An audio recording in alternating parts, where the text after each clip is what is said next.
मित्रों नमस्कार, मैं हूं कैलाश चंद्र कुमावत। आज अपन बात करेंगे राज्यों का वर्गीकरण और उसमें से भी राज्यों की वर्गीकरण में हम बात कर हमारे जो सिलेबस में है बीए फर्स्ट ईयर के जयनाम व्यास विश्वविद्यालय के पाठ्यक्रम के अनुसार अरस्तु का राज्य वर्गीकरण, लिको का राज्य वर्गीकरण और आधुनिक राज्य वर्गीकरण, जिसमें से जो हमारे लिए महत्वपूर्ण है या परीक्षा की दृष्टि से जो महत्वपूर्ण है उसमें अरस्तु का राज्य वर्गीकरण जो पिछली बार जो ब पार्ट में या ब भाग में आया था, इस बार बड़े वाले प्रश्न में आ सकता है अरस्तु का राज्य वर्गीकरण या फिर उसकी जगह आ सकता है आधुनिक राज्यों का वर्गीकरण।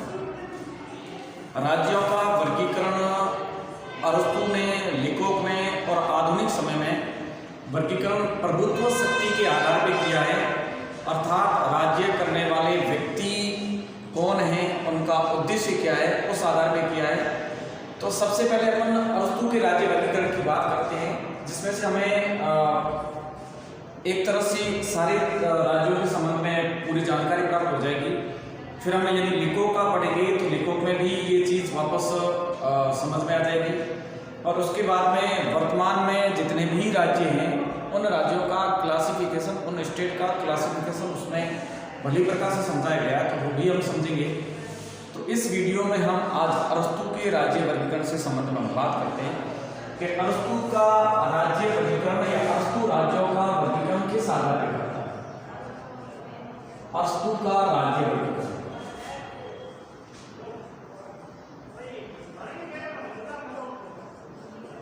और अरस्तु राज्य वर्गीकरण के दो आधार पर वर्गीकरण करता है।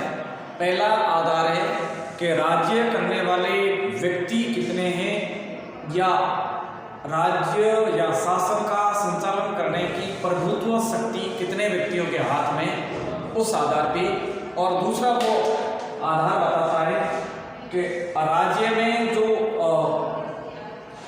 शासन का संचालन किया जा रहा है उनका आधार क्या है, नैतिकता के आधार पर। अर्थात पहला जो इसने राज्य का वर्गीकरण किया है वह है संख्या के आधार पे, और दूसरा जो वर्गीकरण किया है उसका आधार रखता है नैतिकता के आधार पर। तो हम कह सकते हैं अरस्तु राज्यों का वर्गीकरण करते समय दो आधार होते हैं। कितने आधार होता है? दो। नंबर 1 संख्या के आधार पर, अर्थात प्रभुत्व शक्ति कितनी व्यक्तियों के हाथ में, संख्या के आधार पर। और दूसरा आधार होता है नैतिकता के आधार पे या नैतिक आधार पर। नैतिक आधार या संख्या के आधार पे कहने का तात्पर्य है शासन संचालन का प्रभुत्व या प्रभुसत्ता कितने व्यक्तियों के हाथ में है, और नैतिकता के आधार पे उनका शासन संचालन करने का जो उद्देश्य है वह उद्देश्य जनता की भलाई है या परहित है। और यदि उनका शासन संचालन का उद्देश्य स्वयं की भलाई अर्थात स्वयं हित है, तो इस आधार पर अरस्तु राज्यों का वर्गीकरण करता है। तो अरस्तु के राज्य वर्गीकरण को हम मोटे रूप में दो आधार पर इसको वाली क्लासिफिकेशन कर सकते हैं। अब पहला है संख्या के आधार, अर्थात शासन करने वाले व्यक्तियों की संख्या कितनी है, संख्या के आधार पर। और दूसरा जो माना जाता है वह है नैतिकता के आधार या नैतिक आधार।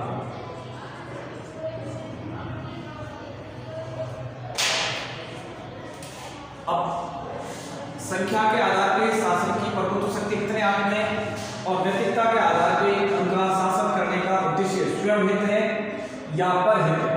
यदि परहित है तो ऐसा जो राज्य है या इस प्रकार का जो स्टेट है उसका रूप स्वाभाविक रूप कहलाएगा। कैसा रूप कहलाएगा? स्वाभाविक रूप। और यदि शासन का संचालन स्वयं के हित के लिए, जनता की भलाई की वजह, किसकी भलाई करनी, स्वयं की भलाई करना, तो ऐसा रूप विकृत रूप कहलाता है। क्या कहलाता है? विकृत रूप, जिसको हम दूसरी भाषा में कह सकते हैं भ्रष्ट रूप। कैसा रूप? भ्रष्ट रूप। और ये स्वाभाविक है। अब देखो संख्या के आधार पे कहते हैं तो सबसे शासन का जो संचालन है किसी एक व्यक्ति द्वारा किया जाता है, किसी एक व्यक्ति द्वारा किया जाता है। शासन का संचालन या प्रभुत्व शक्ति किसी एक व्यक्ति के हाथ में है और वह जनता की भलाई के लिए कार्य कर रहा है। उसका उद्देश्य क्या है? नैतिक आधार अर्थात उसका उद्देश्य क्या है? जनता की भलाई।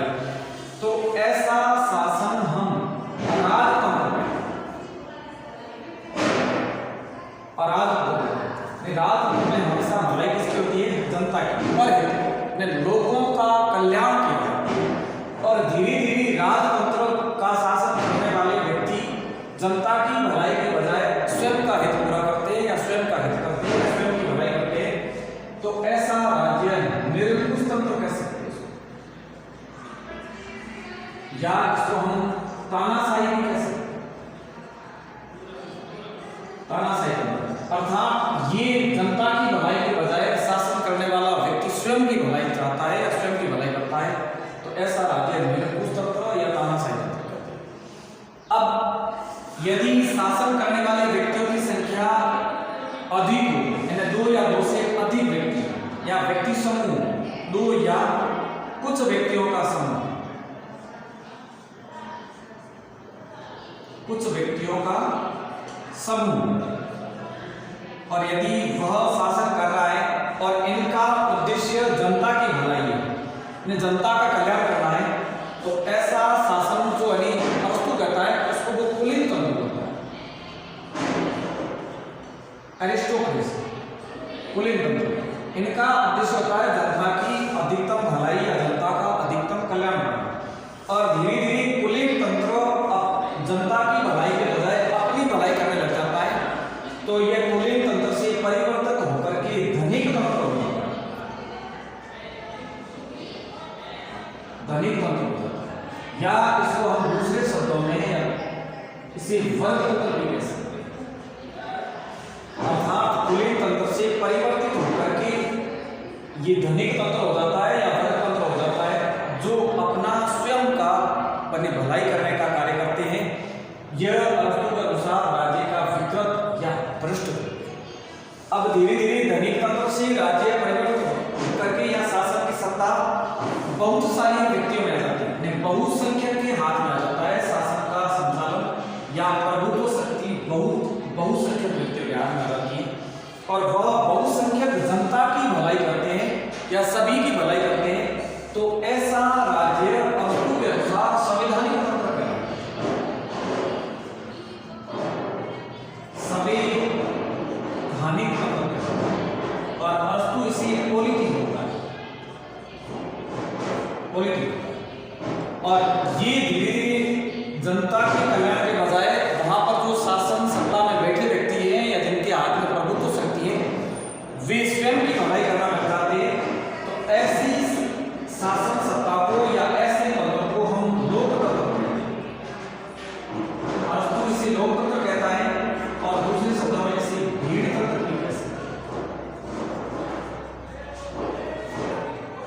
अरस्तु कहता है यदि वह जनता की भलाई के लिए बहुत सारे संख्यक शासन का संचालन करते हैं तो उसे संवैधानिक तंत्र या पॉलिटी कहते हैं। और यही पॉलिटी या संवैधानिक तंत्र जनता की भलाई के बजाय यदि स्वयं की भलाई में उतर आए या स्वयं की भलाई करने लग जाए, ऐसे तंत्र को हम लोकतंत्र, डेमोक्रेसी या इनको भीड़ तंत्र कहते हैं।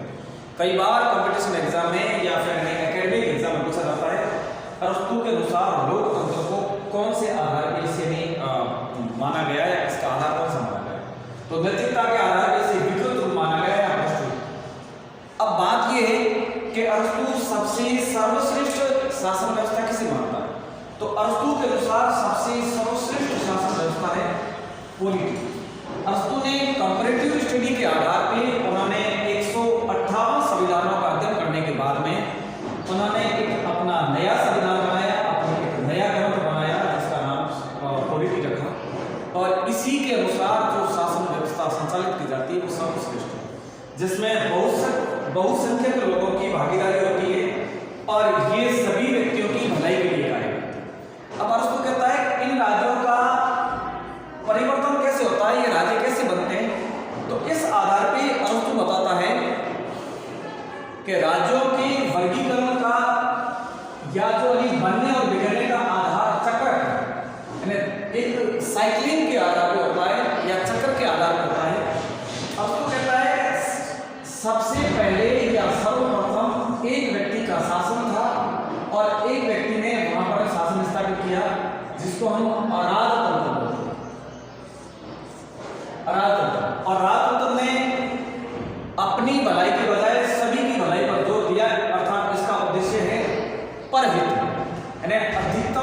सबका कल्याण करना। और धीरे धीरे राजतंत्र के लोग लोगों की भलाई के बजाय अपनी भलाई करने पर उतर आए और यह राजतंत्र से निरंकुश तंत्र बन गया। कैसा तंत्र बन गया? निरंकुश तंत्र बन गया और इन्होंने स्वयं की भलाई की। अब निरंकुश तंत्र ने लोगों पर अत्याचार किए, लोगों की जो जन आकांक्षा उन्हें पूरी नहीं की, तो लोगों ने इनके विरुद्ध विद्रोह किया कुछ लोगों ने, और विद्रोह करके निरंकुश तंत्रों को समाप्त करके वहां पर कुछ लोगों का राज्य स्थापित हुआ, जिसे हम कुलीन तंत्र कहते हैं, एरिस्टोक्रेसी। अब एरिस्टोक्रेसी जो स्वयं की भलाई के बजाय जनता की भलाई पर अधिकतम जोर देता है, और ये धीरे धीरे आगे कुलीन तंत्र का रूप बिगड़ जाता है और जनता की भलाई के बजाय स्वयं की भलाई पर उतर आता है। तो ऐसे तंत्र को हम धनिक तंत्र कहते हैं, या उसको दूसरे शब्दों में वर्ग तंत्र कहते हैं। ये जनता की भलाई के बजाय स्वयं की भलाई पर जोर ज्यादा देता है। फिर यहाँ पर सभी लोगों ने इनके विरुद्ध क्रांति की और धनिक तंत्र को समाप्त करके एक नया तंत्र स्थापित किया, जिसे संवैधानिक तंत्र कहता है। संवैधानिक तंत्र कहता है, या फिर इसे पॉलिटी भी कहता है, जो वस्तु का मध्यम मार्ग है। ये सबसे सर्वश्रेष्ठ शासन व्यवस्था है, जिसमें अधिकतम व्यक्तियों के कल्याण के लिए कार्य किया जाता है और सभी की सहमति के आधार पर किया जाता है और कानून के आधार पर राज्य संचालित होता है, जिसे नहीं वह पॉलिटी कहता है, संवैधानिक। और धीरे धीरे इसका भी रूप बिगड़ जाता है, विकृत हो जाता है और यह लोकतंत्र में तब्दील हो जाता है, अर्थात भीड़ तंत्र। और भीड़ तंत्र जब जनता की भलाई के बजाय यहाँ पर जिनके हाथ में प्रभुत्व शक्ति है वो अपनी भलाई पर जोर दे रहे, तो एक व्यक्ति वापस पुनः खड़ा होता है हीरो के रूप में और वह लोकतंत्र के विरुद्ध क्रांति करता है और पुनः क्या स्थापित हो जाता है? राजतंत्र। फिर राजतंत्र के बाद में वापस पुनः क्या स्थापित हो जाता है? निरंकुश तंत्र। इसके विरुद्ध कुछ लोग क्रांति करते हैं तो क्या हो जाता है? कुलीन तंत्र। कुलीन तंत्र जनता की भलाई के बजाय अपनी भलाई करते हैं तो कौन सा हो जाता है? धनिक तंत्र। और धनिक तंत्र जब ज्यादा खतरे के लिए साबित हो जाता है तो फिर यहाँ पर इनके विरुद्ध लोग क्रांति करते हैं और यहाँ पर संवैधानिक तंत्र स्थापित हो जाता है। और संवैधानिक तंत्र काफी समय के बाद में वो भीड़ तंत्र या लोकतंत्र में तब्दील हो जाता है और लोकतंत्र के विरुद्ध वापस से कोई व्यक्ति खड़ा होता है और वह व्यक्ति क्रांति करने के बाद में राजतंत्र स्थापित होता है। तो हम कह सकते हैं इस तरह से राज्यों का वर्गीकरण अरस्तु के द्वारा किया गया। वर्तमान के जो आधुनिक राज्य है उन आधारों पे अरस्तु का वर्गीकरण वर्तमान में एकदम फिट नहीं बैठता है, एकदम सही नहीं लागू हो पाता है। फिर भी अरस्तु का राज्य वर्गीकरण आधुनिक काल में काफी हद तक सही है और इसमें अरस्तु ने राज्यों के जो कल्याण के आधार पे इन्होंने नैतिकता के आधार पे बांटा। और सबसे पहले यहाँ पर प्रभुत्व शक्ति किनके हाथों में उन आधार पे इन्होंने बांटा। तो सबसे पहले एक व्यक्ति के हाथ में है या दो या कुछ व्यक्तियों के हाथ में है या बहुत संख्या के आधार पे। तो संख्या के आधार पे यानी अर्थात प्रभुत्व शक्ति किन लोगों के हाथ में है।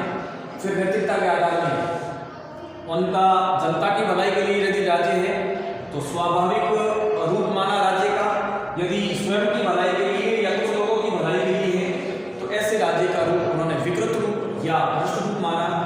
तो स्वाभाविक रूप में राजतंत्र, कुलीन तंत्र और संवैधानिक तंत्र, और सबसे सर्वश्रेष्ठ यहाँ पर संवैधानिक तंत्र माना। विकृत रूप में निरंकुश तंत्र, यहाँ पर एक व्यक्ति शासन करेगा जो तानाशाह रूप में कार्य करेगा। धनिक तंत्र, यहाँ पर कुछ व्यक्तियों का शासन होगा जिनका उद्देश्य होगा अपने स्वयं की भलाई करना या अपने उद्देश्यों की पूर्ति करना। और फिर बाद में यहाँ पर एक नया तंत्र स्थापित हो जाता है जिसे हम लोकतंत्र या भीड़ तंत्र कहते हैं, वर्तमान में इसको डेमोक्रेसी कहते हैं। और अरस्तु के अनुसार डेमोक्रेसी राज्य की विकृत या भ्रष्ट रूप में जाना जाता है। मित्रों धन्यवाद। अगली वीडियो में अपन लिखो और आधुनिक राज्यों के वर्गीकरण के संबंध